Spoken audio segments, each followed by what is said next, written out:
Hey everyone, welcome back to another driving review video here on the channel. Today you finally joined me in the all-new 2026 Hyundai Palisade. This particular one is a limited, and as usual we're going to start out with my acceleration test to see how the new 3.5 liter naturally aspirated V6 engine does, because as we know the hybrid is still unfortunately not quite available yet.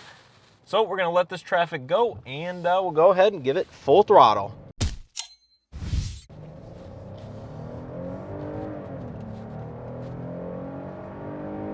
And we are up to speed. You know, it's honestly not terrible, but could use a little bit more oomph. So under the hood of the Palisade right now that we're driving is the new 3.5 liter naturally aspirated V6 producing 287 horsepower and 260 pound-feet of torque through an 8-speed torque converted automatic transmission and your choice of front wheel drive or all-wheel drive. Now, as you know, if you've seen some of my videos, some of the other videos out there, or just been paying attention to the Palisade news, then a all-new hybrid powertrain is right around the corner with a 2.5 liter turbo 4-cylinder and electric motor between the engine and the transmission, and that produces 339 horsepower and 329 pound-feet of torque, again, front-wheel drive or all-wheel drive through a 6-speed torque-converted automatic. I'm very excited and can't wait to get behind the wheel of that particular Palisade to see how it does. But today we're going to be focusing on this new V6 and just the Palisade platform in general, because as you know, there was a media drive event about 4 weeks ago or so now out in California where they drove the Calligraphy and the XRT Pro. Unfortunately, I was not invited to that event, so I've kind of been waiting and seeing what response and feedback is, and also talking to people who are actually test driving the all-new Palisade, coming from either a different vehicle or the last generation Palisade, to see what their feedback is on this new V6. And I've really come to a consensus at this point, and today we're going to talk about that a little bit. So I guess just to get right into the performance of this vehicle, the feedback that I've been hearing and my particular opinion on this vehicle is it feels a little bit less powerful than that of the outgoing Palisade. Now, it's down about 4 horsepower and 2 pound-feet of torque. Now, the horsepower comes in 400 RPM later in the torque curve at 6,400 RPM with this new V6, but the torque comes in about 200 RPM sooner at around 5,000 RPM. So there's a little bit of a trade-off there. And fun fact, I was looking at the gear ratios for the 8-speed automatic, and they are identical to that of the last generation Palisade. So this engine appears to be bolted up to the exact same transmission, or a transmission that uses the exact same gear ratios as well as the final drive, which means, given the extra anywhere from about 100 pounds all the way up to about 350 pounds of additional weight that this generation Palisade is lugging around versus the last gen, and the difference in the engine, makes sense as to why it might feel a little bit more lethargic or less powerful than that of the outgoing one. Now, just using the throttle under regular acceleration here, it doesn't necessarily feel bad by any means. It feels adequate, and if you find this particular engine and powertrain adequate for your driving needs and driving lifestyle and don't need more power, then honestly, I think that is one of the few negatives or downsides about this Palisade thus far. And I think the hybrid would solve all of that criticism and complaints from people who are coming from the last generation, don't find this one adequate, or just want more fuel efficiency, anything like that. I think the hybrid will basically fulfill all of the other demand that don't find the V6 particularly enthusiastic. And heck, there's not many competitors out there that have a naturally aspirated V6 still available. So I do applaud Hyundai for listening kind of to consumers in some regards and still offering a V6, albeit it might not be what everyone was quite expecting, but it's really not too far off. Again, as long as you test drive one and are fine with the output figures, I think a lot of people out there will be at least satisfied with what this vehicle has to offer. Now, transitioning into visibility behind the wheel, this is one of the best characteristics of this new next generation. Over the hood with the seat almost in its lowest position, you see perfectly over the hood. You have a little bit of a design and a bulge on the outside corners, which actually help distinguish where the outsides of the vehicle are at. The A-pillars are actually a little bit on the slimmer side, at least to my feel behind the wheel. They don't really intrude whatsoever or cause any sort of blind spot. And then you have a little quarter glass window with the side mirrors, which are pretty squared off in nature. do offer good visibility out both the left and right hand side. They're now power folding, auto dimming on this particular trim level, and then do have blind spot detection. And looking over my shoulders, I have a little bit of a blind spot here with the chunky B-pillar with the grab handle, but it's really not too bad, especially when you combine it with all of the driver assist technology. And then out the back, this is also a very nice highlight in terms of visibility, is the huge squared off rear window. The headrests really don't get in the way too much if you have the third row seats folded down. And yeah, I really don't have any complaints with the traditional auto dimming mirror. Of course, a fully digital camera mirror is available if you get the top calligraphy trim. Now, in terms of ride quality in this Palisade, this is again the limited with the 20-inch alloy wheels, the same exact Pirelli all-season tire, so it just has a little bit more sidewall than that of the 21-inch calligraphy wheels. The ride quality in this Palisade is very, very good. It feels extremely well damped, well controlled.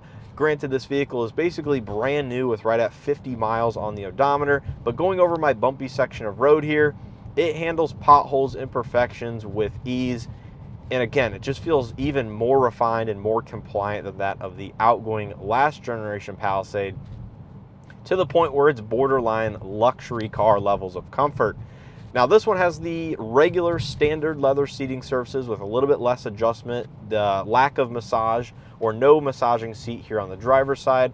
And arguably, this is one of the stiffer materials for the seating surfaces versus the H-Tech synthetic leatherette, or of course the premium Napa interior, but I have no complaints with the comfort of this vehicle.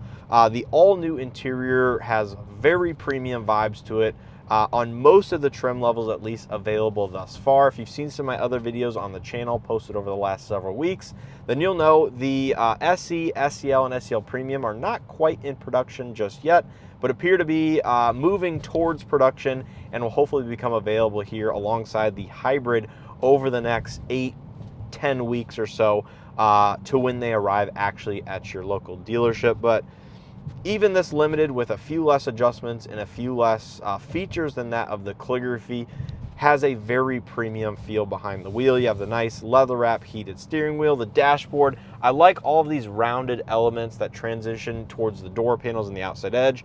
Even the rounded section in front of the driver and the passenger seating position themselves matches the door panel angles and rounded nature. And I will say the door panels are a little bit on the more plain Jane side, not a lot of, I guess, accent colors or anything going on, but you do have ambient interior color selectable lighting on the SEL Premium and higher, so this limited does have that in both the dash, front door panels, and the rear door panels.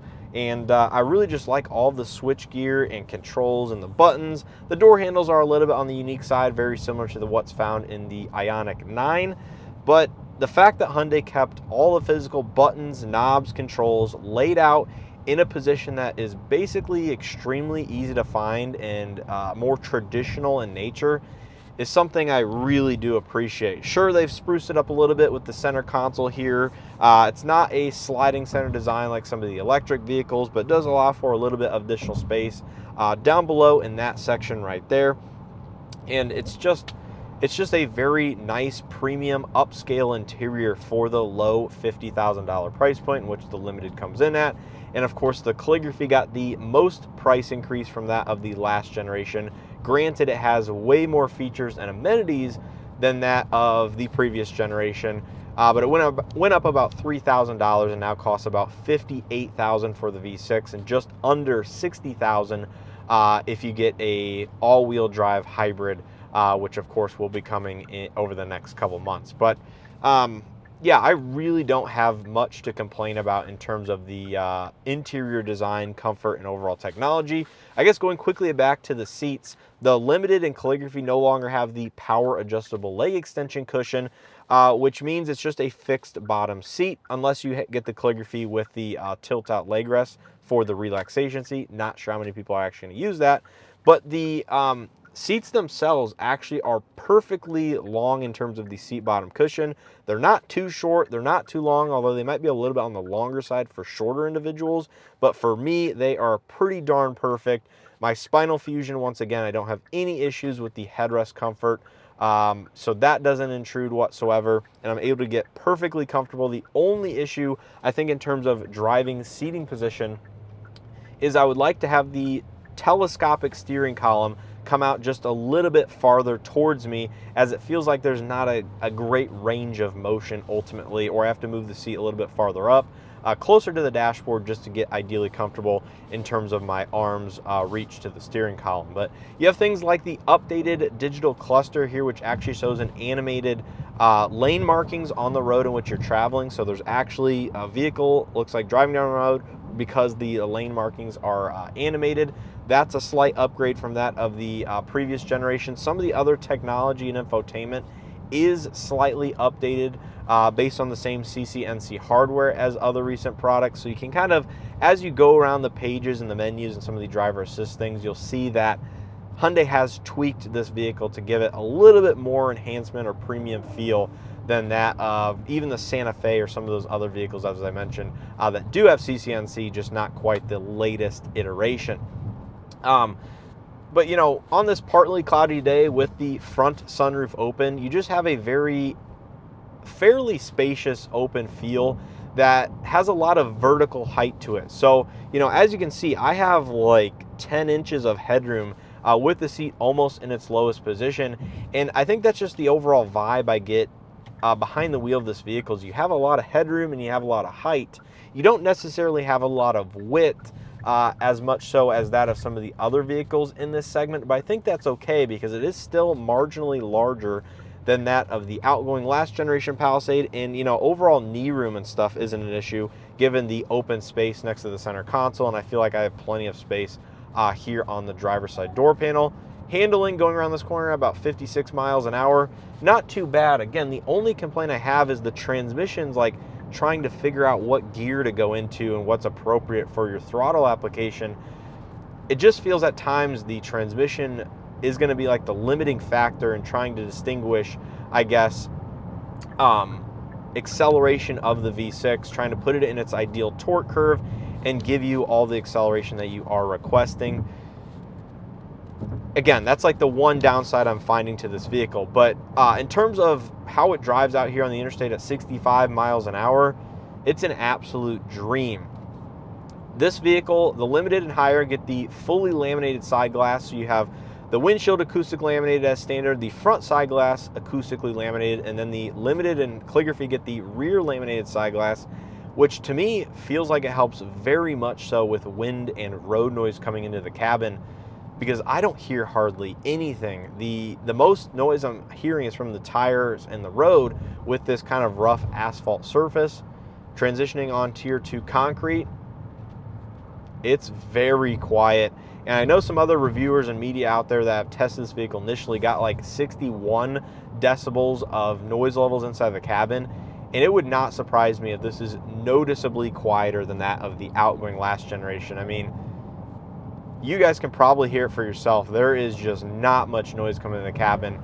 And combined with the very nice ride quality and the overall comfort, I don't know how you can complain about wanting to take this on a cross-country or long-distance road trip, because it is absolutely fantastic. Now, one of the downfalls of this generation is that Hyundai took the more advanced driver assist system, Highway Drive Assist 2, away from some of the lower trims. So the SL Premium and Limited no longer have Highway Drive Assist 2, which did support the lane change assist. So if you hit the turn signal, the lane was free, the vehicle would change lanes for you, and has some other more advanced functions as well. But unfortunately, now you get the regular Highway Drive Assist 1 with lane follow assist that still has really great lane centering and overall performance. It's just a little bit of a bummer that you're spending over $50,000 and no longer get at least Highway Drive Assist 2. Because as we know, some of the competitors to this vehicle, such as the Buick Enclave, the Chevy Traverse, the GMC Acadia, have hands-free level 2 driving, including Super Cruise, and then of course you get the Ford products with Blue Cruise that I've tested here on the channel, and I absolutely love those driver assist systems. And Hyundai is still a little bit behind the curve in offering basically just their in-house driver assist, which is a hands-on system. Does add the forward attention camera now, which I don't find naggy whatsoever, is working with my polarized sunglasses, not an issue. And yeah, I think this thing would be an absolute dream to take cross-country on a long-distance road trip. You have the upgraded 14-speaker Bose premium audio system, which I have to say is a noticeable improvement over that of the former Harman Kardon one in the last generation. I still don't think it's quite up to snuff in terms of its performance, its output, but it does have Bose Centerpoint technology, surround sound function, and more of some of the basic system that you'll find in some premium sounds. Overall, I think it's fine. I think the average person out there would find it plenty loud in terms of its potential volume. And yeah, I just value audio systems a little bit more, I think, than the average person. So if you found the last generation Palisade adequate, this one is going to be a little bit better than that. And I think, again, you won't have an issue with it. But, you know, at the end of the day, this Palisade is a borderline luxury vehicle in terms of its quality, its design, its material usage, especially when you get into the limited and calligraphy models. And you really aren't going to find much more of a better bang for the buck within the lineup for the mid to upper $50,000 price point in terms of the features and amenities that you're going to get. I mean, if you guys have seen some of my other content on the channel, of course, the Limited adds the fully power third row seats that not only fold and recline, but also slide forward and backward to allow for better legroom or cargo usage. And then the Calligraphy adds the fully power second row bucket seats, which have power slide, power tilt, relaxation seats, the whole 9 yards, which can be controlled here on the infotainment system from the cargo area or from the second row itself. And these are just features that, you know, were much more expensive not that long ago that Hyundai has been able to implement inside of this mainstream premium SUV for this second generation. Again, the Palisade is only on its second generation. It's not like they've had years to refine this vehicle. And here we are talking about it in such high regard. It truly is impressive what Hyundai has been able to do with this vehicle. Now, again, I think I'm going to be a little bit more impressed and enthused about the hybrid model, which costs about $2,200 more than the V6. And I think they're targeting about 34 mpg combined versus this vehicle, which gets about 19 or 20 mpg in combined driving, depending on if you get front wheel drive or all wheel drive. So there's going to be a huge improvement in terms of efficiency and I think drivability as well when the hybrid comes out over the next, 8 weeks or so. Now, if you guys have not been following or subscribed and this is your first time seeing some of my content here on the channel, then make sure you check out some of the videos I've released over the last couple weeks on the new Palisade because I put out a production update video just on Monday this week, and stuff has changed significantly since that video. There was a new allocation that actually dropped, and just more vehicles got allocated to dealerships here across the United States. And the very first vehicles appear to be actually in production for that new hybrid, to the point that they are waiting to be loaded on a boat and shipped here over to the United States.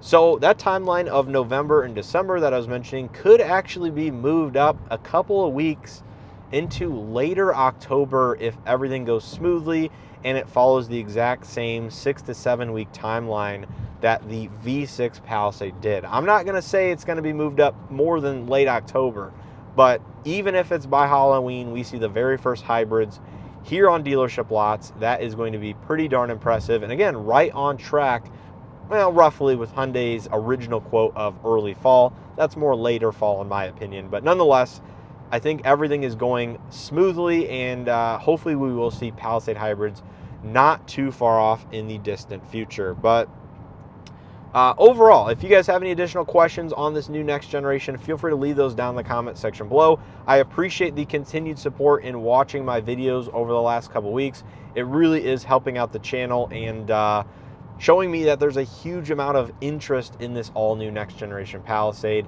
And hopefully I will get one from Hyundai here over the next couple months to drive and review and spend some additional time with. Although I do have a fair amount of time behind the wheel of it now. Driving the different trim levels to and from my filming location, and just talking to potential customers that are test driving these vehicles, what their overall impressions are. So basically the only negative thing I have to say about this vehicle, which isn't necessarily a big negative, is the V6 engine feels a little bit lethargic at times, along with the 8-speed automatic transmission. And outside of that, I think it's all positive on the up and up, and I don't think anyone would be really disappointed in this new vehicle. The design, obviously on the outside, is personal preference and subjective. I absolutely love the back end design. The rear design of this vehicle looks phenomenal. The front end, it's warming up to me a little bit, but still not my favorite out there. It has the massive LED daytime running lights and turn signals, so it'd be hard to miss that driving down the road, but kind of reminds me a little bit of a raccoon with the mask front end and the headlights and things like that. But let me know what you guys think down in the comment section below. Yeah, this is basically my very first driving impressions of this vehicle, and yeah, it's kind of a loss for words, honestly, how well Hyundai has done with this new next generation. Hopefully reliability is good for these new engines and powertrains. It's all stuff that Hyundai's kind of been using between other vehicles over the last couple years. I would not be surprised if this is a very similar or the same 3.5 liter V6 without the turbochargers from their Genesis line of vehicles. And I really don't foresee any major reliability issues or things like that. But of course, time will tell on that. So again, let me know what you guys think down in the comment section below. If you guys enjoyed this video and or found it helpful, make sure to hit that like button, subscribe. And with all that being said, I hope to see you guys in the next one.